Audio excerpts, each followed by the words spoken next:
You're learning 3D wrong. Set this goal instead. You're wasting time learning 3D the wrong way, and it's killing your progress. Most beginners think, if you practice, that means I'm progressing. But that's not true. If you don't set the right goal, you'll stay stuck in beginner mode forever. What we will talk about in this video, I'll show you the real goal you should set when learning 3D. This one shift will save you months of frustration and speed up your growth. By the end, you know exactly what to focus, all your energy, and also how you actually improve.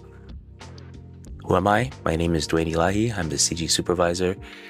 I am CG Supervisor. I've been in the industry for 20 plus years. I've been mentoring for about 15 plus years, hundreds of students in person, online with many different software. Many of them now work in the industry with 70K plus salary.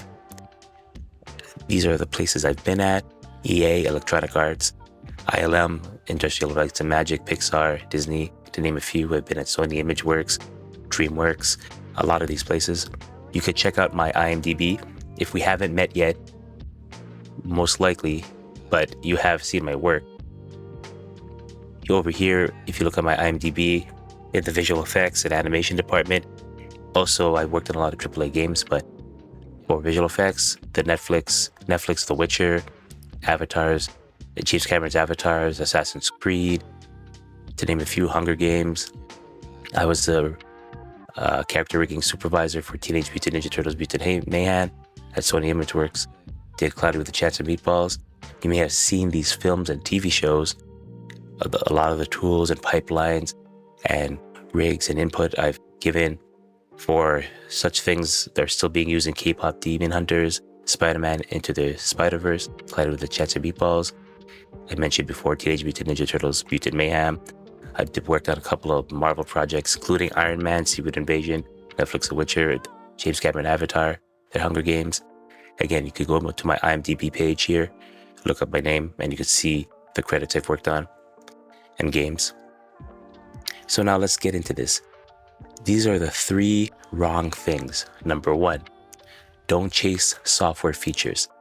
What you should be chasing is finished projects. Tools don't make you better. Completed work does. That's what you can present. People want to see, okay, you can finish a project. They want to visualize what it would look like at the end. So make sure you have finished work. Unfinished work whip is not as impressive. In fact, they'll get dismissed most of the time.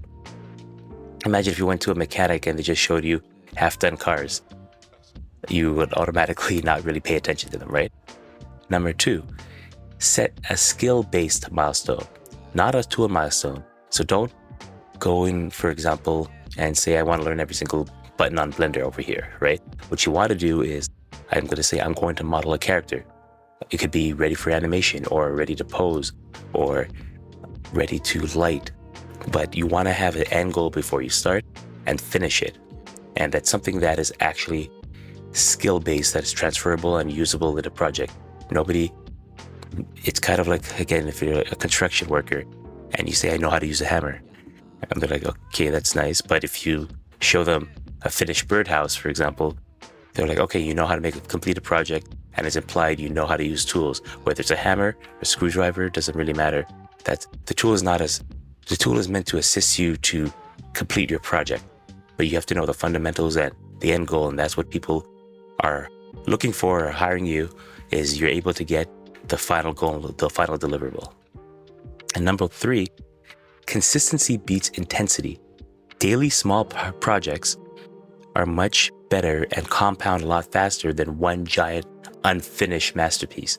Again, unfinished doesn't really help anybody. They can't visualize if it's not done. Quick heads up for all you 3D artists watching this. If you've been grinding away at tutorials and YouTube videos but still feel stuck, I've got something special for you. I'm hosting a 3D character rapid bootcamp workshop where I'll walk you step by step through the exact skills studios actually hire for. It's not theory. This is the stuff that got me hired and working in the industry. If you want to finally build a portfolio that gets callbacks and interviews, hit the link below and grab your spot. Seats are limited, so if you're serious about going pro, this is your chance. To recap, stop focusing on software checklists, on like remembering and learning every single button and every single menu and 20 different ways to delete a vertex, for example. Set project-based skill-focused goals. Stay consistent with small, completed wins. Your best work is your finished work. Next step, pick one small project today. Finish it. This is really important. Make sure you finish the project. Then, once you finish your project, use that as your new benchmark. What does not get measured does not get improved or does not get managed, right? So the thing is, once you finish a project, you can do a postmortem and figure out, okay, what worked, what didn't work, what am I good at, what do I need to improve? And then you incrementally improve that on your next project. And that's your new benchmark. And you can start comparing it and you can see your skills improve over time. Bonus tip, document your progress. Post your small wins online. It builds momentum, accountability. People will start paying attention because you're constantly out there. And also people will see your progress over time. You're like, wow, you're getting better at this.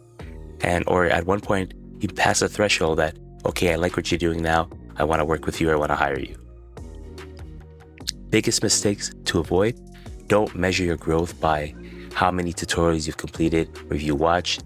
Measure it by how much you've actually finished and you can display.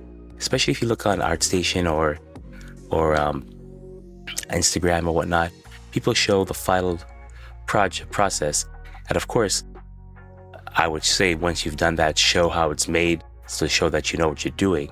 But showing unfinished work doesn't really help anybody, right? Unless it's a work in progress and it's part of a larger series, but like a BTS, like behind the scenes. But make sure you show finished work. So what are your thoughts? Share your comments below.